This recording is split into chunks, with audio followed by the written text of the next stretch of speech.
সালামু আলাইকুম everyone, welcome back to my channel. আশা করছি আপনারা সবাই অনেক বেশি ভালো আছেন। আমি আলহামদুলিল্লাহ ভালো আছি। আজকে জারিফের বাবা অফিস থেকে আসার সময় আমাদের জন্য একটু নাস্তা এনেছে। তো সবার প্রথমে জারিফের জন্য একটা ডোনাট এনেছিল। আর এখানে আমার এবং জারিফের বাবা দুজনের জন্য ২টা সিঙ্গারা আর একটা সমুচা এনেছিল।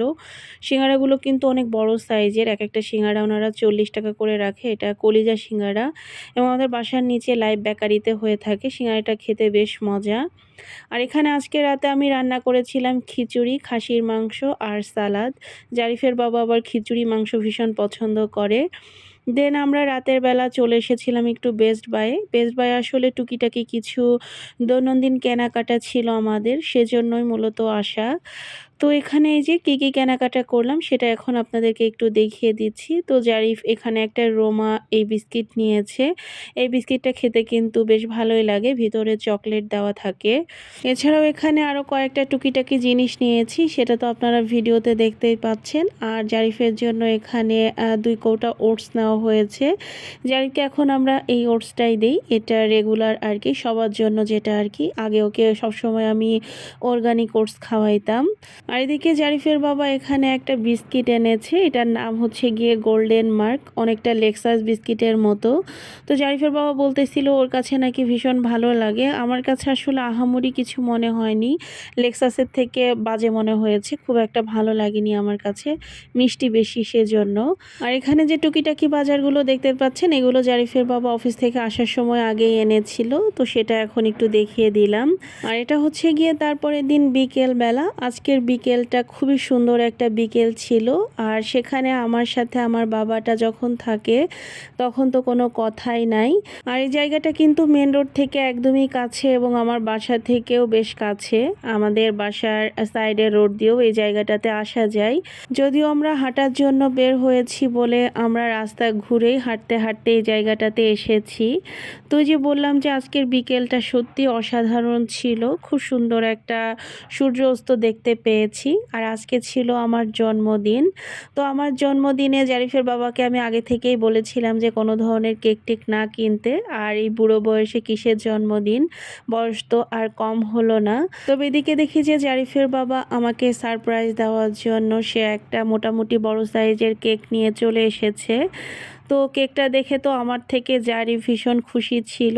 তো খাওয়া দাওয়ার পরে এখানে আমরা একটু কেকটা কেটে নিচ্ছিলাম। যদিও আমাকে জারিফের বাবা বারবার কেকটা কাটতে বলছিল, তবে আমি আসলে এভাবে কখনোই কেক কাটি না। আর আমার কাছে এভাবে কেক কাটতে আসলে খুব একটা ভালো লাগে না। আর এখন আমাদের বাসায় আসলে কেক কাটার একজন মানুষ রয়েছে, যে যে কোনো কেক আসলেই কাটার জন্য সদা প্রস্তুত। এখানে দেখতে পাচ্ছেন আমার বাবাটা কিন্তু কেক কাটার জন্য বসে গিয়েছে। আর জারিফ আসলে এখন বুঝে যে কার বার্থডের কেক বা কিছু, কিন্তু ছোটবেলায় সে একদমই বুঝতে পারতো না। যে কেকটাই বাসায় আসতো সে ভাবতো যে এটা তার বার্থডের কেক। তো যাই হোক, আমার বাবাটা খুবই আনন্দ করে কেকটা কেটেছে, মাশাল্লাহ, দেখতেই পেলেন। তো তারপরে তার বাবা তাকে বারবার একটু কেক খাইয়ে দিতে যাচ্ছিল, কিন্তু সে কোনো মতেই নিবে না, সে নিজে নিজে খাবে এরকম আর কি। আর এদিকে জারিফের বাবা আবার আমাকে একটু কেক খাইয়ে দিল। তো এটাই ছিল আমার জন্মদিনের মেন পর্ব আর কি, এছাড়া আর কিছুই না। আর এখানে আমাদের নিচের যে কেয়ারটেকার ভাইয়া ভাবি আছে ওনাদের জন্য একটু কেক পাঠিয়েছিলাম। আর এখানে জারিফের বাবার খুব কাছের একজন কলিগ এনায়েত ভাইয়া, তো ভাইয়া আমার জন্মদিনের জন্য জারিফের বাবার কাছে এই চকলেটগুলো পাঠিয়েছে। আর এই চকলেটটা আমার ভীষণ পছন্দের। তো ভাইয়াকে সত্যি অনেক অনেক ধন্যবাদ এই চকলেট পাঠানোর জন্য।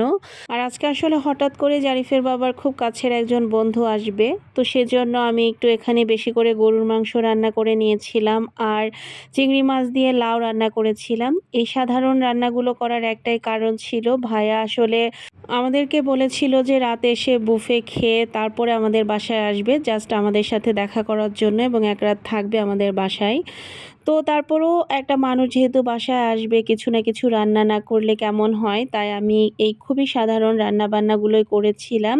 আর এখানে ইলিশ মাছ দিয়ে মিষ্টি কুমড়ার একটা তরকারি ছিল। তো ভাইয়াকে আসলে বেশ অনেক রাতেই খাবার খেতে দিয়েছিলাম, যেহেতু ভাইয়া বুফে খেয়ে এসেছিল। আর এদিকে ভাইয়া জারিফের জন্য এখানে বেশ কিছু চিপস আর আইসক্রিম এনেছিল। তো এখানে এই যে এখন কিন্তু মোটামুটি বেশ রাত, যাতে ভাইয়া একটু খেতে পারে সেজন্য রাত করে খাবারটা সার্ভ করা হয়েছিল। তো এখানে জারিফের বাবা আর ভাইয়া দুজনে মিলে খাচ্ছিল আর আমি আগেই খেয়ে নিয়েছিলাম।